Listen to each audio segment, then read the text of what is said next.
প্রীতি ও শুভেচ্ছা নেবেন।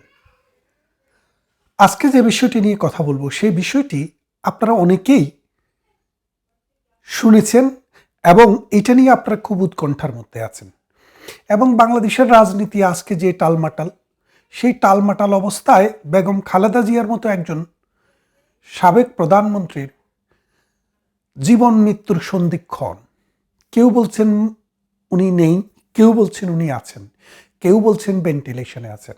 কিন্তু সব কিছু ছাপিয়ে যে কথাটি সর্বমহলে আলোচিত হচ্ছে সেটি হচ্ছে তার একমাত্র সন্তান, বেঁচে থাকা পুত্র সন্তান, তিনি লন্ডনের মতো একটি উন্নত বিশ্বে আছেন। মায়ের দুরবস্থায় জীবন মৃত্যুর এই সন্ধিক্ষণে তার সন্তান কেন তার পাশে নেই?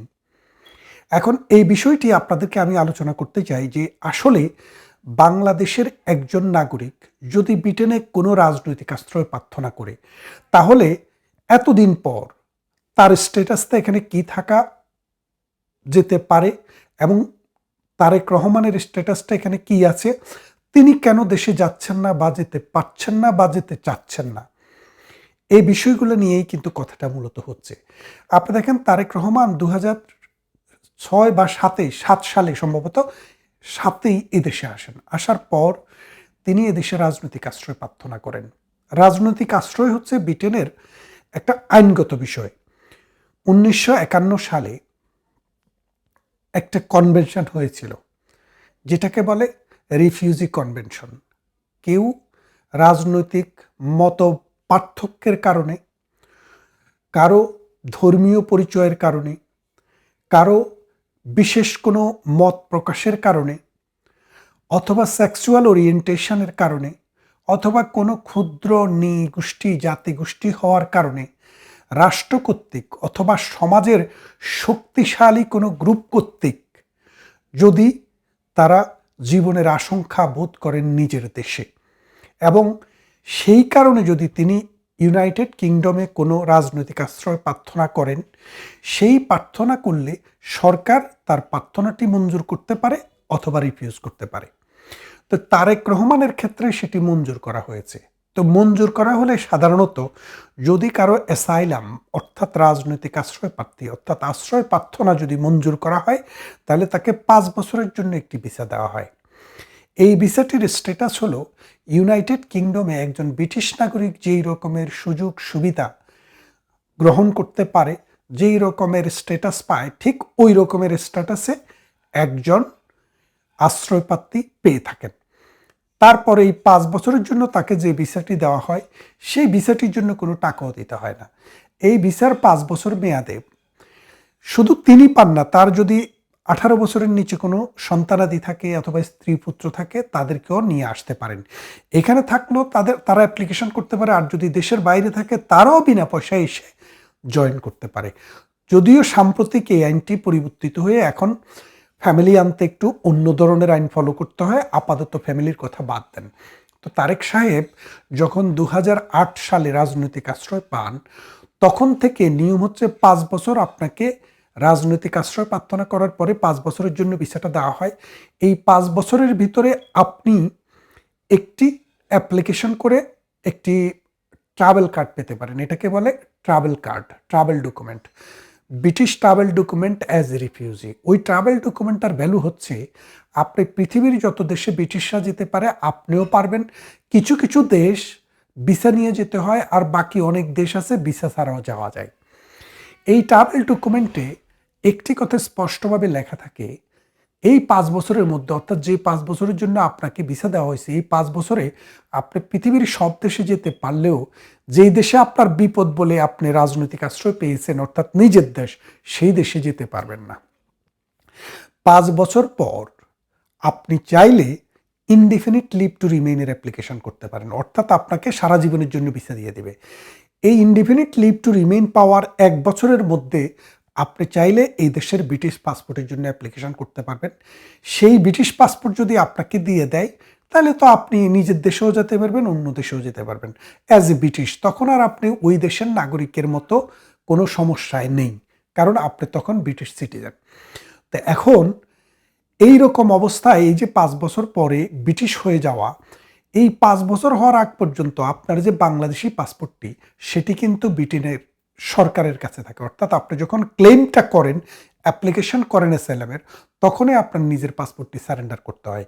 তো 5 বছর পরে আপনি যখন আপনার ইনডিফিনিট লিভ টু পেলেন, রিমেইন পেলেন, তারপরে 1 বছর পরে আবার এখানে স্থায়ী হয়ে গেলেন, তাহলে তো এখন আপনি আপনার ভিসা নিয়েই, আপনার পাসপোর্ট নিয়েই আপনি পৃথিবীর যে কোনো দেশে যেতে পারেন। এখন প্রশ্নটা হচ্ছে, তারেক রহমানের কি ব্রিটিশ পাসপোর্ট আছে নাকি নেই? ব্লু অ্যান্ড হোয়াইট নামে এটি কোম্পানিতে তারেক রহমানের ডাইরেক্টরশিপ ছিল। আমরা দেখেছি হাসান রহমান নামে একজন সাংবাদিক, যিনি বাংলাদেশের বেশ কিছু টেলিভিশন এবং পত্রিকার সাংবাদিক ছিলেন, তিনি একটি প্রতিবেদন প্রকাশ করেছেন যে তারেক রহমান যখন কোম্পানির ডিরেক্টর হন তখন সেখানে ঘোষণা দিয়েছেন যে তিনি ব্রিটিশ নাগরিক। অর্থাৎ এটা একটা পাবলিক ডকুমেন্ট। আমি, আপনি, যে কেউ ব্লু অ্যান্ড হোয়াইট নামে যে কোম্পানিটা রয়েছে সেই কোম্পানির, যদি আপনি ইউকের গুগলে যান সেখান থেকে বের করে নিতে পারবেন যে তারেক রহমানের ডিক্লারেশনটা সেখানে রয়েছে। সেখানে এখনও সেটাই বলা আছে যে তিনি একজন ব্রিটিশ নাগরিক। এটা আমরা বলিনি, তিনি বলেছেন, অ্যাকর্ডিং টু দ্য ইনফরমেশন। তো তিনি যদি ব্রিটিশ সিটিজেন হন তাহলে তিনি বাংলাদেশে যেতে কি লাগবে? বাংলাদেশে যেতে দুইভাবে তিনি বাংলাদেশে যেতে পারেন। তিনি যদি বাংলাদেশের কোনো পাসপোর্ট থাকে তার, অর্থাৎ ব্রিটেনের আইনে আপনি ব্রিটিশ হলেও বাংলাদেশি পাসপোর্ট রাখতে পারবেন, এতে কোনো সমস্যা নেই। কারণ ব্রিটেনে দ্বৈত নাগরিকত্বের বিধান রয়েছে এবং বাংলাদেশেও দ্বৈত নাগরিকত্বের বিধান রয়েছে। তারেক রহমান সাহেব যেহেতু বাংলাদেশের একজন নাগরিক, তিনি চাইলেই বাংলাদেশের পাসপোর্ট নিতে পারেন। অতদিন যখন আওয়ামী লীগ সরকার ছিল তখন বিষয়টা একরকম ছিল। রাজনৈতিকভাবে যেহেতু তাকে পাসপোর্ট দিচ্ছিল না বলে আমরা শুনেছি এবং জেনেছি, সেই ক্ষেত্রে 2024 সালের 5 আগস্টে আওয়ামী লীগ সরকারের এই যখন ক্ষমতা থেকে আউস্ট হয় তখন কিন্তু তিনি চাইলেই বাংলাদেশে একটি পাসপোর্ট নিতে পারতেন। এক, দ্বিতীয় কথা হচ্ছে, তিনি যদি পাসপোর্ট না নিয়ে থাকেন তাহলে ব্রিটিশ পাসপোর্টের মধ্যেও নো ভিসা রিকোয়ার্ড নামে একটি বিধান রয়েছে। অর্থাৎ আপনি যদি ব্রিটিশের সিটিজেনশিপ গ্রহণ করেন তাহলে আপনি নিজের দেশে যেতে গেলে, বাংলাদেশে একটা রুল রেখেছে, সেখানে আপনি একটি অ্যাপ্লিকেশন করলে আপনার ব্রিটিশ পাসপোর্টের মধ্যে একটি সিল দিয়ে দিবে, সেটাকে বলে নো ভিসা রিকোয়ার্ড। অর্থাৎ আপনি যতবারে বাংলাদেশে যান, বাংলাদেশে গিয়ে থাকতে চান, আপনাকে কোনো পাসপোর্ট ছাড়াই বাংলাদেশে যাওয়া আসা করতে দেবে বাংলাদেশ। এটা একটা। আরেকটি হলো, ব্রিটিশ নাগরিক বাংলাদেশে যেতে যদি তার বাংলাদেশি ভিসা নাও থাকে তাহলে এয়ারপোর্টে তাকে 28 দিনের জন্য ভিসা দেওয়া হয়, অন অ্যারাইভাল ভিসা। এটা বাংলাদেশের রুলেই আছে। তারপরে আরেকটি বিষয় হচ্ছে, আমাদের পররাষ্ট্র উপদেষ্টা বলছেন যে তারেক রহমান সাহেব যদি চায়, আজকে চাইলে একদিনের মধ্যেই তাকে একটি আউটপাস দেওয়া হবে। আউটপাস মানে হচ্ছে বাংলাদেশের কোনো নাগরিক পৃথিবীর কোনো দেশে ভিসা জটিলতা অথবা তার পাসপোর্ট না থাকার কারণে দেশে যাইতে যদি সমস্যা হয়, রাষ্ট্র চাইলে এক পাতার একটা আউটপাস দিতে পারে।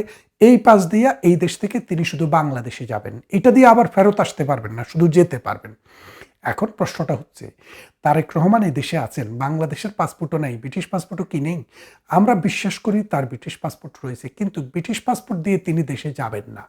কেন যাবেন না? এটা একদম যৌক্তিক একটা কারণ। যৌক্তিক কারণটা হচ্ছে, উনি বাংলাদেশের সবচেয়েতে এখন এই সময়ে যে পপুলার দল যেটা বিএনপি, সেই দলের তিনি প্রধান।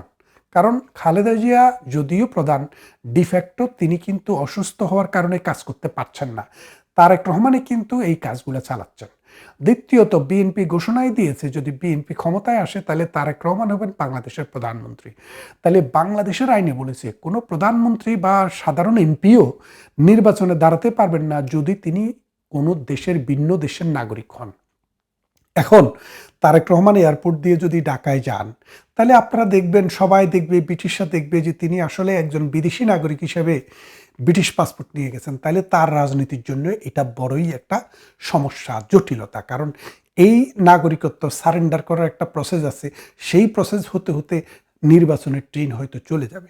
সুতরাং সেটাও তার জন্য সম্ভব না প্র্যাকটিক্যালি। তাইলে এখন আমার প্রশ্নটা হচ্ছে, তিনি যে বাংলাদেশের একটি পাসপোর্ট নিতে পারেন, আপনারা জানেন বাংলাদেশের যে পাসপোর্ট, এই পাসপোর্টটি কিন্তু তৈরি অবস্থায় থাকে, শুধু একটি পাতা চেঞ্জ করা হয়। অর্থাৎ যে পাতাটি তার ব্যক্তিগত বিষয়গুলো থাকবে সেই জায়গাটি শুধু এখানে অ্যাড করা হয়। একটি পাসপোর্ট করতে 7 দিন, 8 দিন, 10 দিন, 1 মাস সময় লাগে। কেন লাগে? কারণ এটা ভেরিফিকেশন করতে হয়, পুলিশ ক্লিয়ারেন্স সার্টিফিকেট লাগে, নানান জটিলতা আছে। কিন্তু তারেক রহমানের জন্য কি পুলিশ ভেরিফিকেশন লাগবে? তারে কি বাংলাদেশের পুলিশরা চিনে না? সরকার কি চিনে না? তাকে তো বললেই হলো। তার মানে উনি এখন গিয়ে যদি, আজকে গিয়ে যদি ফিঙ্গারপ্রিন্ট এবং ছবি তুলে আসেন, আগামীকাল সকালবেলা কিন্তু তিনি পাসপোর্ট নিয়ে বাংলাদেশে যেতে পারেন।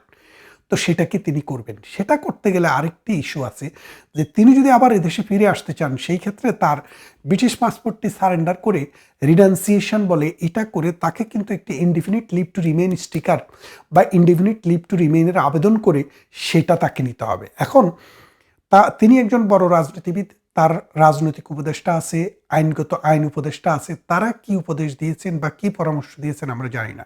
কিন্তু আমরা যে জিনিসটা বুঝছি, এই মুমূর্ষু অবস্থায় জীবন মৃত্যুর সন্ধিক্ষণে একজন মা, যিনি রাষ্ট্রের সর্বোচ্চ সার্ভিস করেছেন, সেই মাকে দেখতে তার সন্তান যেতে পারছে না। এই যে দুঃখ, এই যে কষ্ট, এই যে আহাজারি, এটা কিন্তু আমরা দেখতে পাচ্ছি। এখন এই জায়গাটি immigration, passport, no visa required, তারপরে ট্রাভেল ডকুমেন্ট অথবা অন্য যে কোনো প্রক্রিয়াকে বাদ দিয়ে আমরা যে জায়গাটিতে যেতে চাই, যে তারেক রহমান সাহেব আওয়ামী লীগ ক্ষমতার থেকে চলে গেল আজকে 16 মাস থেকে 17 মাস, 16 মাস শেষ। এই 16 মাসেও তিনি কেন বাংলাদেশের পাসপোর্ট নিলেন না বা বাংলাদেশের ট্রাভেল পাস নিলেন না, নো ভিসা নিলেন না এবং বাংলাদেশে যাওয়ার চিন্তা কেন করেননি? সাম্প্রতিক তিনি তার সাইলেন্স ভেঙে তিনি বলেছেন যে তার বাংলাদেশে যাওয়াটা শুধু তার উপরে নির্ভর করে না, আরও কিছু ফ্যাক্টর সেখানে রয়েছে। এই ফ্যাক্টরগুলো কি?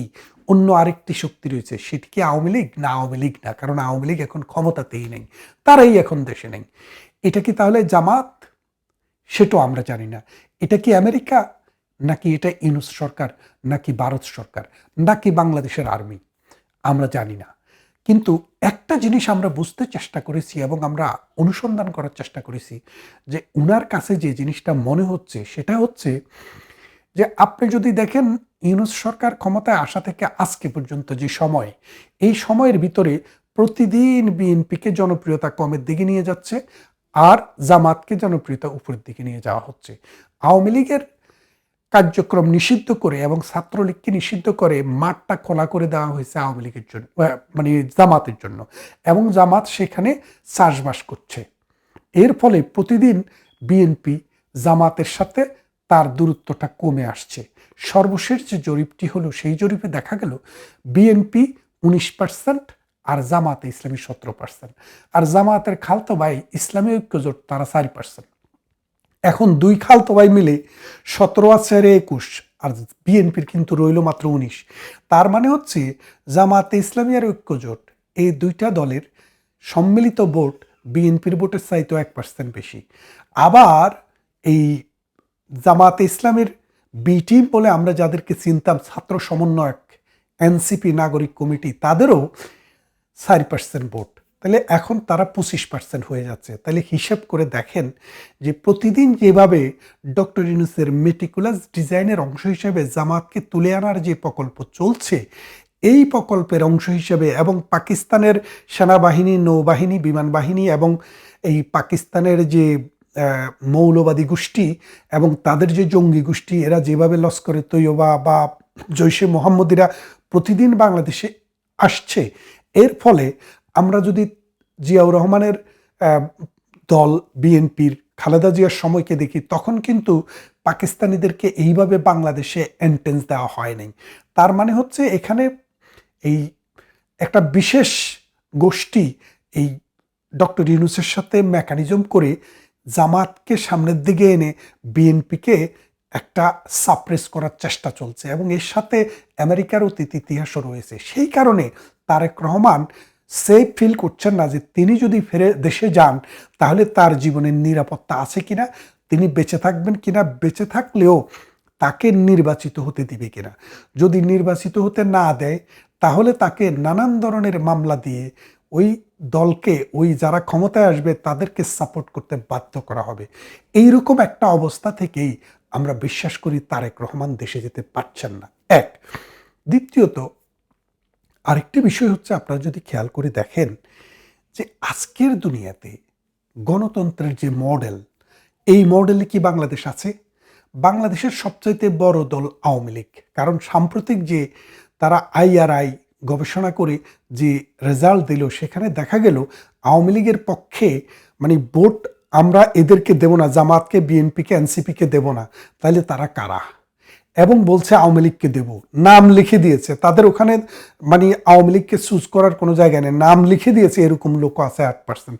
তাহলে আপনি বোঝেন বাংলাদেশ আওয়ামী লীগ বাংলাদেশে গত 20 বছরের মধ্যে সবচাইতে জনপ্রিয় জায়গায় আছে আজকে। এই সব কিছু চিন্তা ভাবনা করে সব হিসাব নিকাশ করেই কিন্তু তারেক রহমান আগাচ্ছে।